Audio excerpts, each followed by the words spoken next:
Welcome to Principal Center Radio, bringing you the best in professional practice. Here's your host, Director of the Principal Center and Champion of High Performance Instructional Leadership, Justin Bader. Welcome, everyone, to Principal Center Radio. I'm your host, Justin Bader, and I'm honored to be joined today by Keara Mascareñaz. Keara is the managing partner for organizational design at Education Elements, where she focuses on organizational design and how to build and scale a culture of innovation in large systems. Keara leads work in change management, leadership development, school design, and strategic planning, and is the toolkit creator for the New School Rules, 6 practices for thriving and responsive schools, which we're here to talk about today.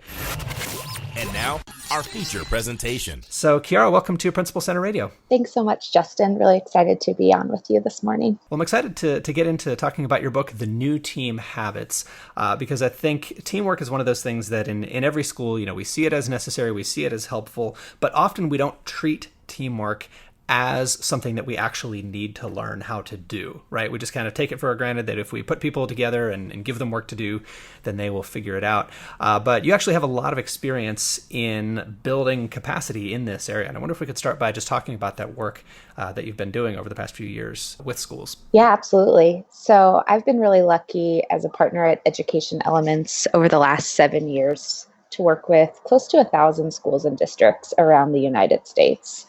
So the Ed Elements team currently works across 36 states. We work in rural, suburban, and urban school districts across K-12. We work with a handful of charter and private schools as well. And in that work, we see pretty common visions and focus areas across schools, kind of regardless of geography or student population. We're all heading for a really similar North Star, which is how do we improve student achievement? How do we better serve our communities? And so what we're trying to do doesn't look extremely different district to district or school to school. But we noticed that, some teams were much better prepared and much better able to achieve those goals. And so Anthony and Kawhi and I, my co-authors of the book, The New Team Habits, really started thinking about what makes some teams better able to achieve these goals. And what we found is it was less about what they were focused on or why they were focused on that work. And it was mostly about how they were working together. So how were they setting up their roles? How were they making decisions? How were they collaborating? And so we really started studying what we call these habits of a team, the things you do every day that set up the culture that you operate in and really impact your ability to achieve these high-level goals.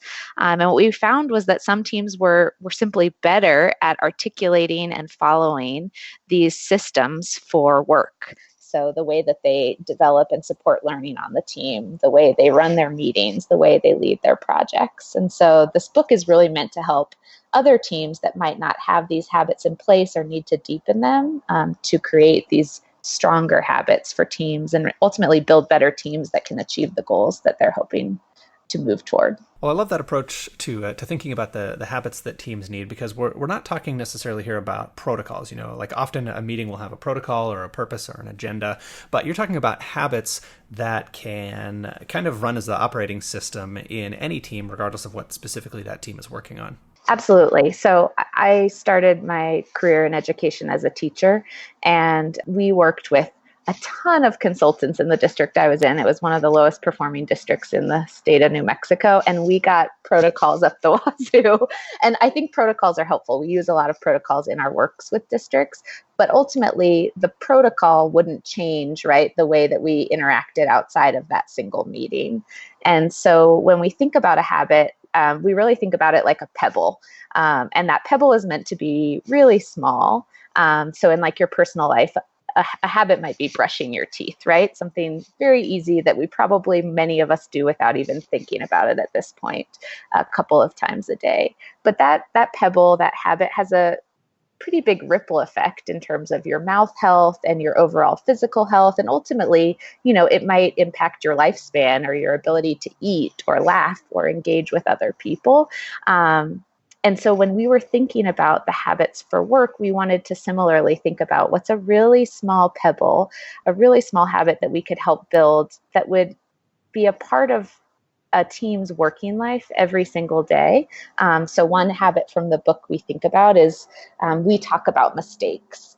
And we find by simply helping leaders and teams talk about their mistakes, admit their vulnerabilities, that's something you can do in less than 30 seconds, and you can do on a daily and weekly basis. But over time, it has a few ripple effects from talking about mistakes. It starts to model vulnerability. It makes it safer for others to talk about their mistakes. And ultimately, it creates an environment of psychological safety where the entire team can be learning and growing together, asking questions, admitting mistakes, questioning if they're moving in the right direction. And that has a really huge impact that a single protocol might not have on that team. And I think that's such a key distinction about that ripple effect. The small habit makes a big difference because it has that ripple effect. I think a lot of us were taught to focus on habits that maybe didn't have that ripple effect. Like brushing your teeth does have lots of ripple effects, but making your bed, maybe does not. That was at least how I felt about it as a kid. Nobody's going to notice except you, Mom. So why do I have to do this? But in an organization, in a team setting, talking about mistakes, as you said, models that vulnerability, helps the team learn and grow, sets an example for others, and results in continuous learning. So that ripple effect, I think we probably have both read many of the same authors on habits, such as Charles Duhigg, and looking at how both personal and organizational habits are developed. So in the book, you talk about a method for building team habits, because obviously as leaders, we can model. As leaders, we can even explain how we're modeling and say, hey, I want to model, talking about my mistakes for you. But in the book, you talk about a 5-step process for building habits. And I wonder, before we talk about the other 2 habits, if we want to jump into that method. Yeah, absolutely. So as you said, Justin, I love Charles Duhigg and James Clear. I think of them kind of as the 2 godfathers of habits. And they're really focused on how you change an individual habit. Ironically, I think James Clear uses the example of making his bed and talks about how over time, this seemingly meaningless habit of making your bed every day leads to an identity of being a clean person, right? And the impact that that's had on his life and identity overall. So your mom would be proud. that Yeah, well, and I'll say I definitely know what you mean there, because for me, it's like the kitchen sink. I got to get the kitchen sink clean, or everything else is kind of a mess, right? So I get that idea, though. Exactly. So, as Anthony and Koi and I were thinking about this book, we were really thinking about habit change and how it happens differently at the individual level, at the team level, and at the organization level. And so while Duhigg and Clear, we think, offer these really great frameworks for how to change an individual habit, thinking about your cue, your routine, and your reward. We think that it requires a different kind of set of noticings and learning to change a habit as a team, to really help a group of people develop a habit that not only impacts how they act as an individual, but how they engage with the rest of the group. And so that's why we developed what we call the CPAD method. And CPAD is an acronym that stands for the 5 steps that we think are helpful when you're thinking about building team habits. Starting with a spark. So really creating an inspiration for why this habit needs to change. I think especially in education, because we're so focused on learning and continuous improvement, we don't always pause to say, let's help through something fun or something surprising to create this spark of learning that really engages and inspires people to want to make a change. So acknowledging that not everyone wants to change right from the start, and it's part of our responsibility as a team and as leaders to spark that inspiration. From there, building in explicit time to expand, to build knowledge. Again, not assuming everyone has that common set of understanding of what this habit is or what the impact might be. So actually taking time for the habit I shared about talking about mistakes to really understand why talking about mistakes matters, what psychological safety is. Then providing practice time. So a safe space before you take it back to the real world and have to talk about a mistake in front of, an actual team or parents or students or teachers, to practice with peers in a way that allows you to test and kind of feel what works and doesn't work before you take it back out into that real world application. Then we think it's important to have an explicit application period. So it might be a few days or a few weeks where you try the habit in the real world, hopefully a few times, and have an opportunity to really think like a scientist and collect data, seeing, failures and successes not as good or bad, but just as data points that you learn from in terms of what works for you in using this habit. And then the final step of CPAD is the debrief. So coming back together as a group to reflect on what you tried, what worked, and what future iterations you want to make to really cement that habit as part of your ongoing practice and identity. And that was SEPAD, Spark, Expand, Practice, Apply, Debrief, right? Yes, we CPAD, as you know, doesn't stand for anything besides those. So if any of the listeners have a clever way to explain CPAD, let me know. But that's our catchy acronym. We think the steps are really solid. The acronym, not so much. Perfect, and it works for teaching any of the habits that you talk about in the book and developing those in a team. Yeah, absolutely. It's actually a method that we started testing about 2 years ago in the workshops that we lead with teams around the country. And we're really surprised to see how effective it was for building habits in a group of people, a group of leaders. And so it's been actually really neat to see, even before the book came out, this method spread as coaches and principals that we work with around the country start to use these same steps in professional development for their own staff. Yeah, absolutely. And we should emphasize the book really is designed to be kind of a workbook, right? Like people work through this, think about their planning for their work with teams. Exactly. We know that not everyone has access to a consultant group who can kind of help guide their team through change. And so we wrote this book as a step-by-step guide with the hope that if a team purchased the book, they could work through it together and it would really serve as almost a built-in coach for their team. Yeah, very structured, very clear, but also very flexible as a set of tools for teaching those habits to teams. So the first was the learning habit, talking about mistakes. What's the next habit we should talk about? Yeah, absolutely. So I'll zoom out for a moment just to say when we were thinking about habits, we were really trying to think about what is the work that teams do every day. So the New Team Habits is a follow-up book to the New School Rules, which Anthony Kim and Alexis Gonzalez Black wrote and published a few years ago. It's been one of Corwin's bestsellers. And I should mention that Anthony and I have spoken on Principal Center Radio about his book, The New School Rules, 6 Vital Practices for Thriving and Responsive Schools. So I would encourage you to go back and look on our website at principalcenter.com. Just search for Anthony Kim, and you can listen to our interview about the New School Rules. And I think both books are really trying to solve the same challenge, which is how do we improve the way we work? But we found that the New School Rules, which has these 6 kind of philosophical approaches to planning, decision-making roles, sometimes there was a translation gap where leaders and teams would read about the rules, become really inspired, but not know how to translate it exactly into their day-to-day work. And so in the New Team Habits, we really tried to take the frame of what is every team doing on a daily and weekly basis? And that's how we came up with these categories of learning, meetings, and projects. We think that every team that we work with and that we hear from has a need around improving the way their teams learn and share, improving their meetings, and improving the way that their projects are led. So that first habit I shared about, we talk about mistakes, is part of the learning category. The second category is meetings, knowing that one of the biggest pain points that we hear from the district and school leadership teams we talk to and work with is, how do we improve the way that we meet? How do we make sure meetings, which the latest statistic I've read take up 50% or more of our time.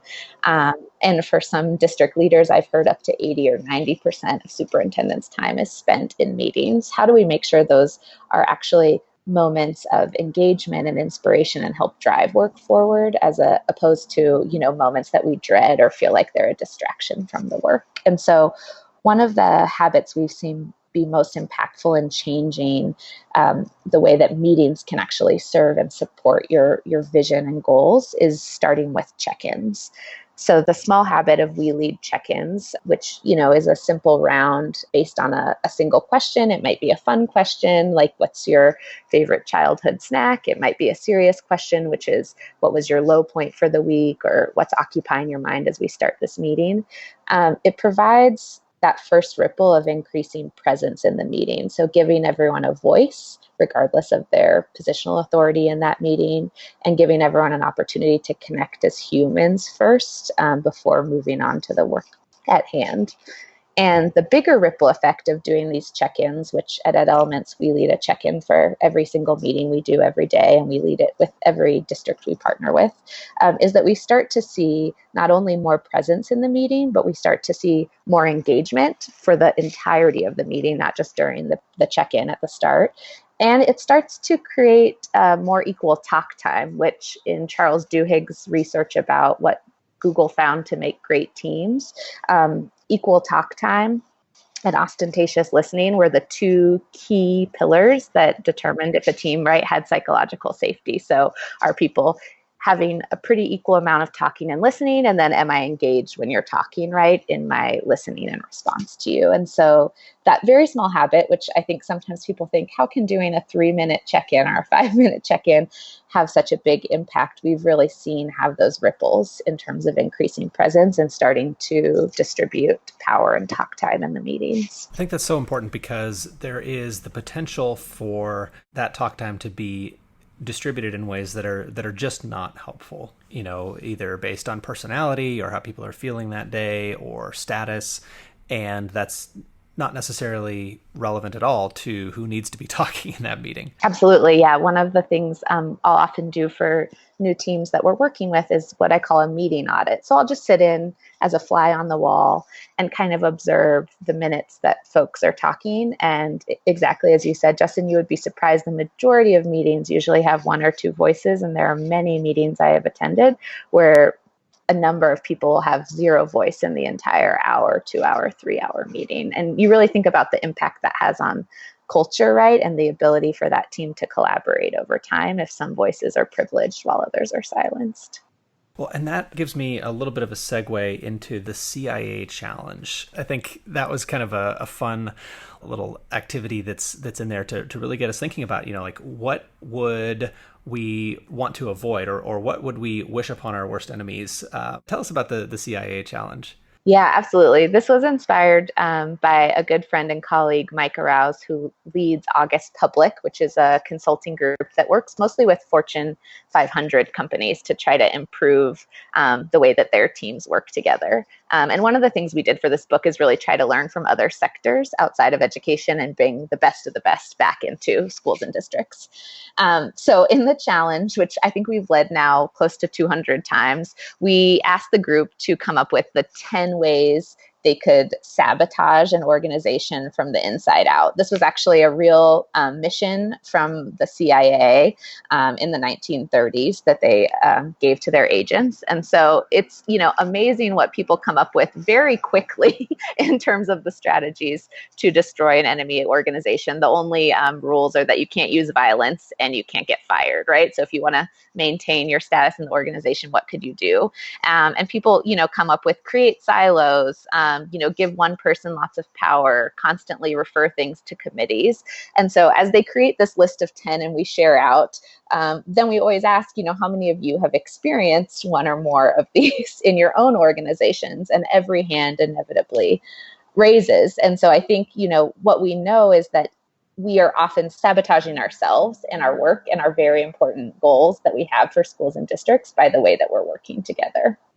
And unfortunately, a lot of these habits we learned early on in life, and we're never given an opportunity to build newer and better habits for collaboration. Harvard Business Review released a study earlier this year that said, collaboration has increased by 50% across all sectors in the last 10 years. And so we know that adults are going to have to collaborate and work together more and more. That is the trend.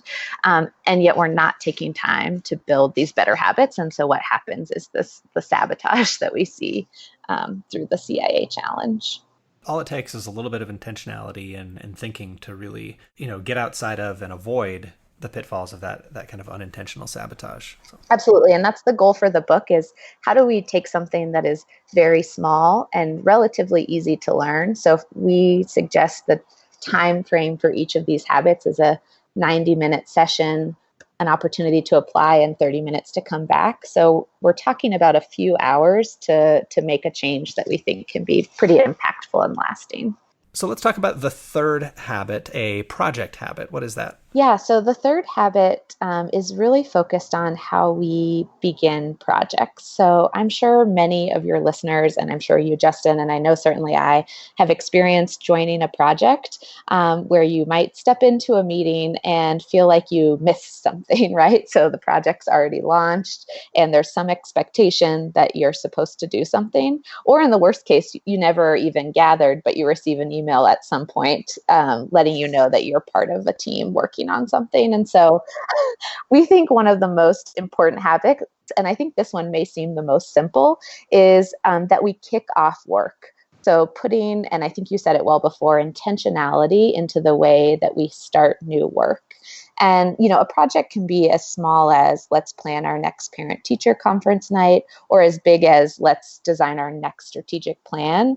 But in any case, we think the small habit of kicking off work has those ripple effects of increasing clarity. So helping the folks who are part of that project team to understand the purpose of the project, their roles and accountabilities, and the roadmap. And we think by increasing the clarity that the team has who is supporting the project, we can make teams that are more agile, that are better able to achieve the purpose of the project, and that can really adjust the plans as needed. Because one of our core beliefs, and this really comes from the new school rules, is that you should be planning for change and not perfection. So we know that we cannot plan for every possible scenario, right, that will impact especially a project as big as a strategic plan. And so we think in order to help teams be able to respond to changing data, changing needs, that the best gift we can give them is that clarity about the project purpose, their roles, and the roadmap, so they can make those pivots. To steal a term from Eric Ries's Lean Startup, can make those pivots in the moment to better achieve their purpose. And I love just the opportunity that you create to learn from other organizations that are trying to make similar changes, because I think we're aware of the silos that we have within schools, but I think sometimes we're not aware of the silos that we have between schools, and on the other hand, the opportunity we have to learn from change efforts that have been underway in some cases for many years, very successfully elsewhere. So, Keara, if people want to get in touch with you and learn more about the work you do at Ed Elements in bringing about change and planning for change, in addition to the book, The New Team Habits, A Guide to the New School Rules, where's the best place for people to go online to find out more about Ed Elements? Yeah, absolutely. They can come to the Ed Elements website, which is www.edelements.com.